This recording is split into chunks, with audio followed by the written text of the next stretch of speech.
Dirty South. Can y'all really feel me? Feel us. East Coast, feel me. Feel us. West Coast, feel me. Say what? Dirty South. Here we go.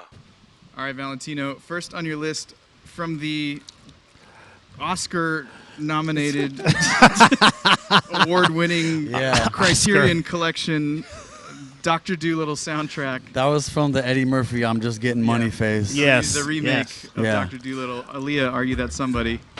But a big record, man. Like, this is really important to me because when I think what Timbaland was one of the first people that obviously produced this record. One of the first people that influenced me to be like, or not even he did influence me, but like even prior to that to be like, oh, like that's what a producer does. Like, oh, that's the guy that makes the beat, like the music behind it. Yeah. So that's how I kind of like started to learn about Timbaland was like through stuff like this, and he'd be in the background, the videos, not like foreground like Puff was. Right. But he'd be doing the ad libs. So you're like, who's that guy? And all these records that I like, it's like, baby girl. Yeah.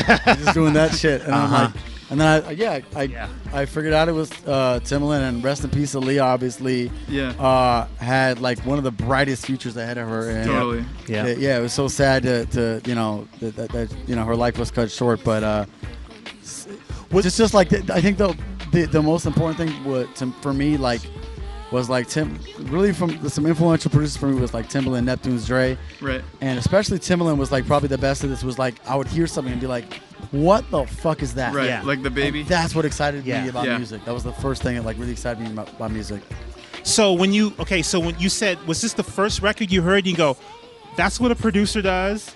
It was one of them. I don't know if this. I can't exactly remember what the first one was, but it was around this time. It was definitely Timbaland was like probably the guy that made me like be like, oh, okay, that's the guy that makes the beat. Yeah. Even though Aaliyah's singing, everything else underneath that is Timbaland touched that. So So he had a ton of hits. I mean, especially in this era. And I think this is one of the ones that really like pushed him over the edge. But this was back when he was still doing Timbaland and Magoo. Yeah. Yes. Yeah. True. Yes. Pre-Bubba Sparks. Pre-Bubba Sparks. Yes. And were you? I mean, was this the one that? Were you? I'm sure you were aware of.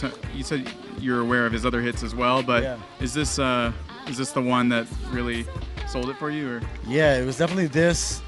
Get Your Freak On, Missy Elliott. Obviously, classic record. But like to this day, I still never heard a record like that. That was like probably the one time I still remember like driving in the car. Yeah. Or I wasn't even driving at the time yet, but like being in the car and hearing this beat on the record, and the drum beat is so. I've never heard a drum beat like that. Yeah.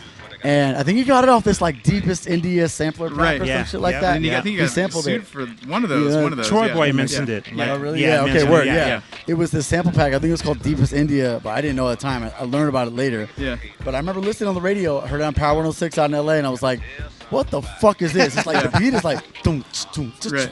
Then it has the like the fucking the bongos or whatever the hell the tablas or whatever is in the background, and it's like. Oh, nothing else sounds like that to me, but like once again, that's what excites me about music and how I try to carry it on that tradition when I make records now too. Like I want people to hear something and be like, "What the fuck is that?" Yeah. And he also produced Pony, which you have a song called Pony. Yeah. Is that a callback there, or is that just no comments? Coincidence? You know what I'm saying? But that Genuine record was. I mean, still, when you play it in a club now, it's one of those timeless records where, like, 19-year-olds still have found out about that song. Yeah. The beat is like it's like a dude burping. Yeah. I feel like it was probably like a stock sound from like a like a emu thing or some shit like that. I mean, right? he was doing a lot of those sounds with his own mouth too. Yeah. You know what I mean? So it's pretty crazy. I want to show you something. All right, I want to give some attention to the "Are You That Somebody" bootleg remix. Yeah. This features Mad Skills, Danger Mouse, and Lonnie B. It's like a this was hip-hop a hip hop site version. like #1 seller for us. I wasn't even aware of this. Remember he'd do like the hip hop wrap up every year? And he'd fucking call out everybody. Yeah. I love that. Yeah. And this actually, they got a lot of play on Hot 97 with this. Yep. This is a huge bootleg. And what was great about this is he acknowledges the sound of the baby in the background, you know? But yeah, just an amazing remix. If I ever did an interview with Timbaland, that's definitely a question I ask him. Like, what, like, compelled you to like use that baby sound? Yeah. You know what I mean? Yeah, totally innovative, like really ahead of its time too. Yeah. Yeah. All right, Aaliyah. Dope. Are You That Somebody? Amazing.